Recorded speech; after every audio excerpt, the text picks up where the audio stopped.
Buenas noches. Bienvenidos a El Archivo de las Leyendas, el podcast donde semana a semana desenterramos los relatos más misteriosos del México antiguo. Aquellos relatos que nos transportan a otro tiempo y a otro espacio, demostrándonos que siempre existen más cosas de las que podemos entender. El día de hoy nos adentraremos a un capítulo que no está tejido de fantasmas, sino de memorias, acero y sangre. Hoy no hablaremos de apariciones o de hechizos, sino de algo quizá más profundo, más humano, más aterrador. El destino del hombre que osó gritar libertad. El día de hoy hablaremos de la muerte de Miguel Hidalgo, el considerado por muchos como el padre de la patria. Así que pónganse cómodos y escuchen con atención.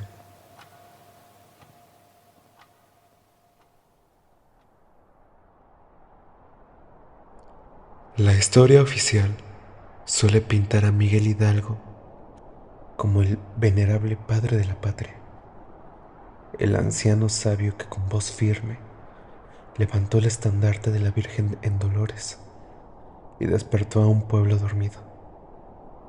Pero su final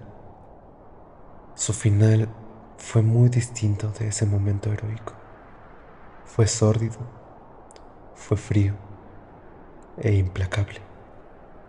Y es que, después del grito, después de las primeras victorias, después de encabezar a miles de hombres que lo veían como un guía, inevitablemente vino la caída. Y con ella, la venganza silenciosa de los peninsulares. Corría el año de 1811. La insurgencia había sido vencida en Calderón y el sueño se desmoronaba. Hidalgo, Allende, Aldama y otros líderes emprendieron la retirada hacia el norte, buscando salvar lo que quedaba del movimiento. Pero fue inútil. Fueron traicionados por uno de los suyos, Ignacio Elizondo. En Acatita de Baján, las armas que debían protegerlos se volvieron contra ellos. No hubo combate, solo una emboscada que los llevó a prisión.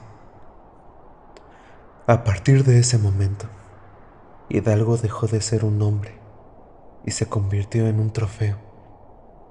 El virreinato tenía entre sus manos al principal responsable del alzamiento.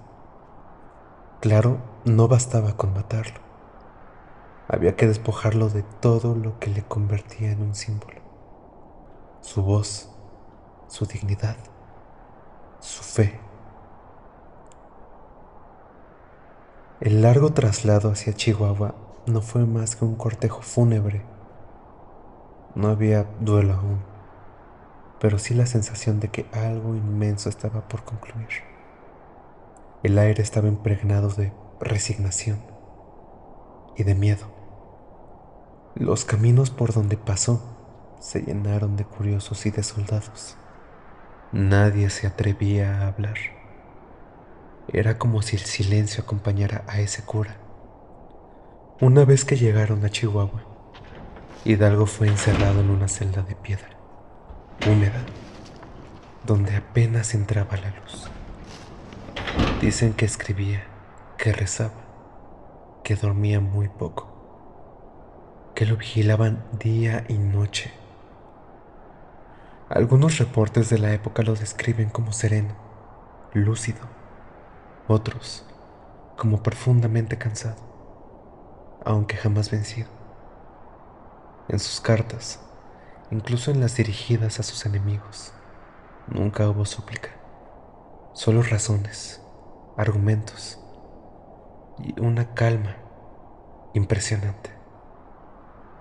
Aunque, por otro lado, autores como Lucas Alamán mencionan que el cura llegó a arrepentirse de sus acciones, de haber levantado en armas a una gran masa de personas sin experiencia, o control alguno. En fin, lo más infame aún estaba por venir. Antes de ejecutarlo, la iglesia lo excomulgó, no como trámite burocrático, sino como un castigo espiritual, como espectáculo.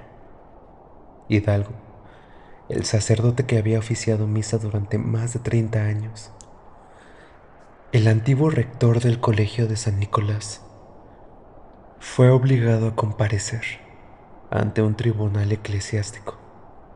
Allí, en medio de cánticos apagados y miradas severas, se le despojó del estado clerical. La ceremonia fue fría, calculada. Le arrancaron la estola, le quitaron los ornamentos, le rasparon las manos. Declararon que sus actos eran herejía, que había contaminado su ministerio al aliarse con el demonio de la revolución. Y así, ante un altar que conocía demasiado bien, fue dejado sin consuelo divino. Lo despojaron de Dios. Era el preludio del castigo final. El juicio civil fue apenas una formalidad. Hidalgo fue declarado culpable de alta traición y sedición. La sentencia fue la muerte. El pelotón de fusilamiento estaba ya preparado. Claro que la horca era insuficiente. Querían que su sangre manchara la tierra, que el sonido de los disparos anunciara la restauración del orden, que su cuerpo cayera con estrépito. El 30 de julio de 1811, amaneció con un silencio pesado en Chihuahua. Al alba, los carceleros abrieron la puerta. Hidalgo salió caminando. No pidió clemencia, tampoco mostró terror.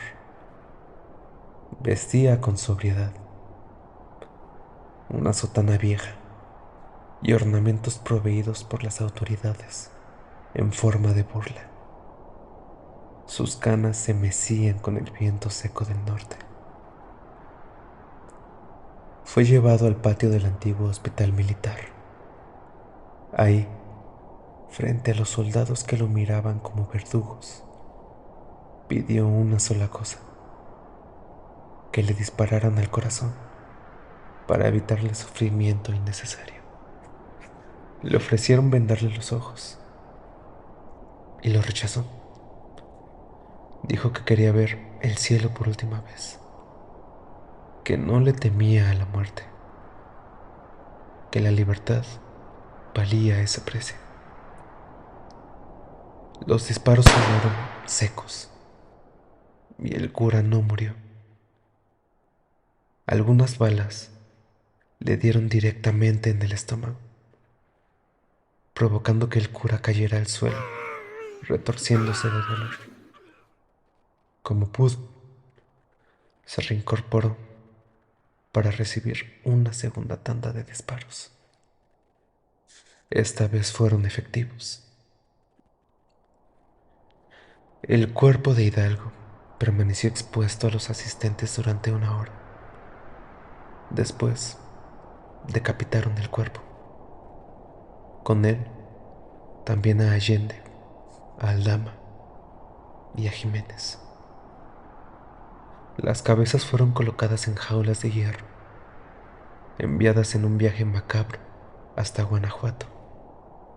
Ahí, en la Alhóndiga de Granaditas, el mismo sitio que los insurgentes habían tomado meses antes, colgaron los cráneos en las esquinas del edificio, a la vista de todos. Durante muchos años, las cabezas permanecieron expuestas al sol, a la lluvia, a las aves y al olvido. No había homenaje.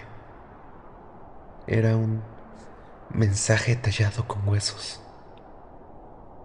Esto Es lo que le pasa a los que se rebelan. Pero el terror no surtió el efecto deseado. No lograron borrar a Hidalgo, lo multiplicaron. La sangre derramada no disolvió la memoria, la volvió una semilla. La cabeza de un rebelde fue la raíz de una nación que aún no existía, porque el verdadero horror no está solo en la ejecución, sino en lo que significa. Está en la frialdad de un sistema que sabía matar con ceremonia, en la precisión con la que se despojaba a un hombre de todo lo que era, en la calma con la que se dictaba una muerte para silenciar una idea. Hoy, cuando pensamos en el caudillo, no siempre recordamos esos días. Preferimos el estandarte, el grito y la esperanza. Pero en esa cárcel de Chihuahua, en ese juicio y en esos disparos, hay una verdad que nos duele. Que los libertadores también mueren solos, vencidos, calumniados, y que a veces, solo mucho después, les devolvemos la dignidad que en vida les fue negada.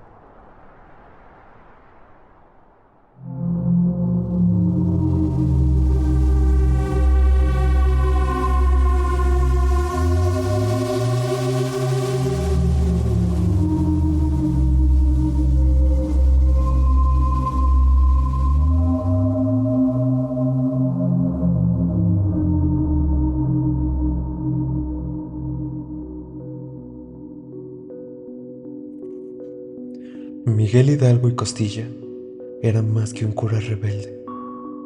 Era un hombre profundamente versado en las ideas europeas del momento. Era lector de los clásicos, conocedor del latín, también del griego y del hebreo. También conocía los textos de la Ilustración europea. Por supuesto había leído a Rousseau y a Voltaire. También fue rector del Colegio de San Nicolás de Valladolid. Se decía que era simpatizante de las ideas francesas que habían impulsado su revolución.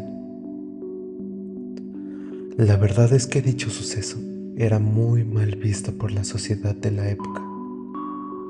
Mencionaban que representaba una degradación de las buenas costumbres y quedaban horrorizados principalmente por la ejecución del rey Luis XVI y de la reina María Antonieta. Es difícil decir si era cierto que simpatizaba con los franceses. Francamente lo dudo, pero la gente de la época creía que sí, a tal grado de que cuando hablaban de su hogar, le decían la Francia chiquita. Desde mucho antes del grito de Dolores, Hidalgo ya había demostrado un espíritu que mostraba preocupación por la población de la Nueva España. En su curato proponía el que los ciudadanos aprendieran algún oficio que los ayudara a mejorar su calidad de vida. Era un cura que hablaba náhuatl y también otomí. Convivía con artesanos y campesinos, que cuestionaba las estructuras impuestas por el virreinato bajo el gobierno de la dinastía de los Borbón, y que creía firmemente en la liberación de la colonia de las manos de los peninsulares y del gobierno de José Bonaparte, el hermano del famoso Napoleón Bonaparte. Cuando en 1810 se alzó en armas, no lo hizo solo como clérigo, sino como un líder. El estandarte de la Virgen de Guadalupe que levantó no era casual. Era un símbolo de la identidad indígena y mestiza, de una América que ya no quería obedecer a reyes lejanos, es decir, a un rey francés que había usurpado el trono español, el trono de Fernando VII. El llamado a las armas no fue solo contra los gachupines, como se decía entonces, sino contra un rey falso y un sistema que beneficiaba a los peninsulares. Pero ese mismo espíritu que lo impulsó fue también su condena. El movimiento insurgente creció rápidamente y con él el temor del virreinato. Las turbas desorganizadas, los saqueos, la radicalización de las masas. Todo eso alimentó una campaña de desprestigio contra Hidalgo.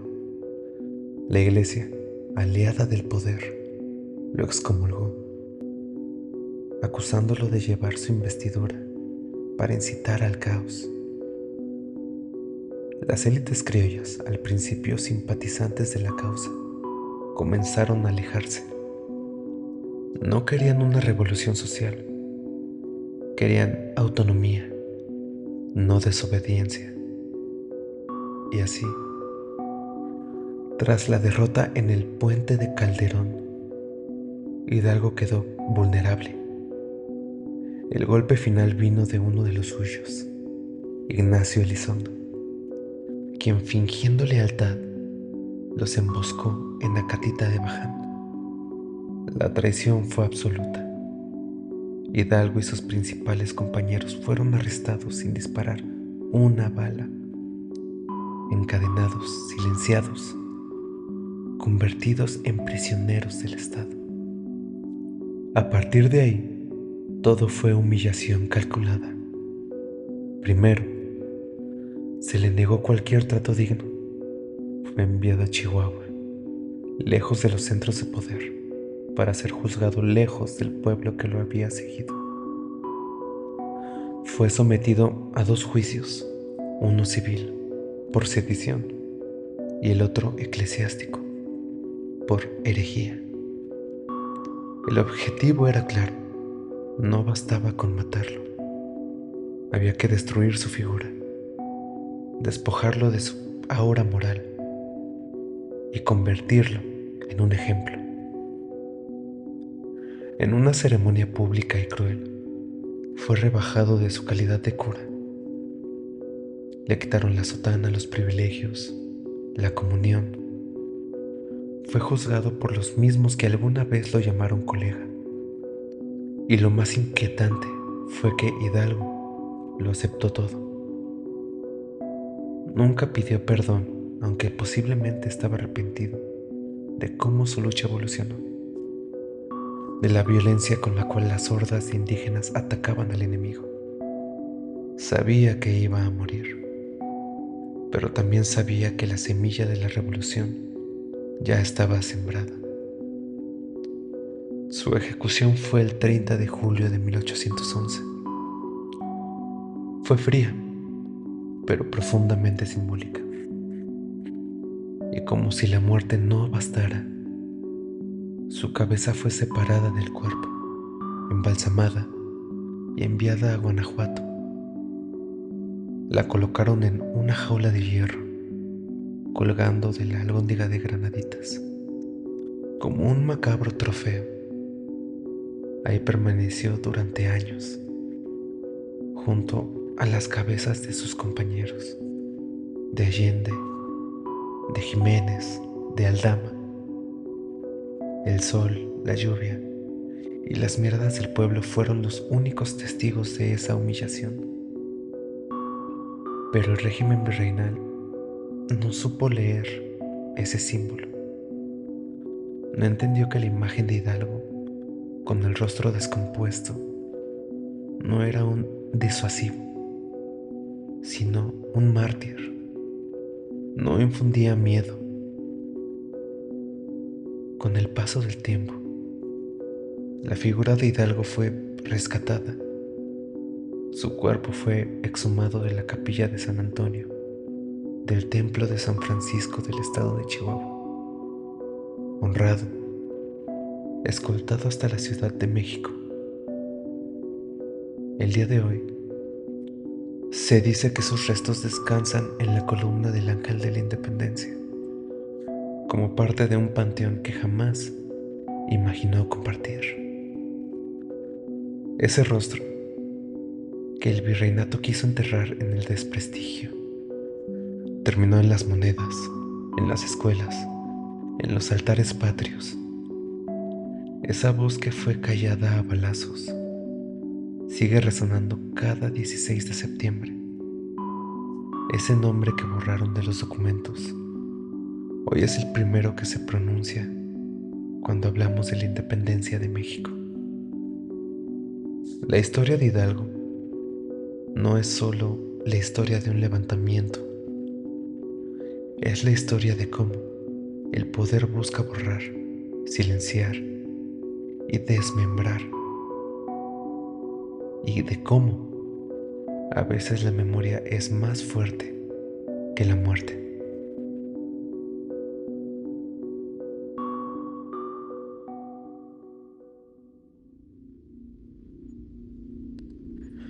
Y así cerramos otro capítulo en el archivo de las leyendas. Hoy no nos visitó un espectro, sino la sombra de la historia.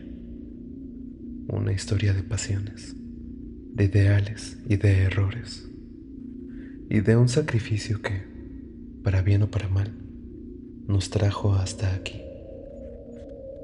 Si te gustó este episodio, no olvides seguirme, compartirlo y dejarme tus comentarios. Recuerda que cada semana desempolvamos otra historia, otro susurro que nos recuerda que el pasado nunca está tan muerto como creemos. Buenas noches.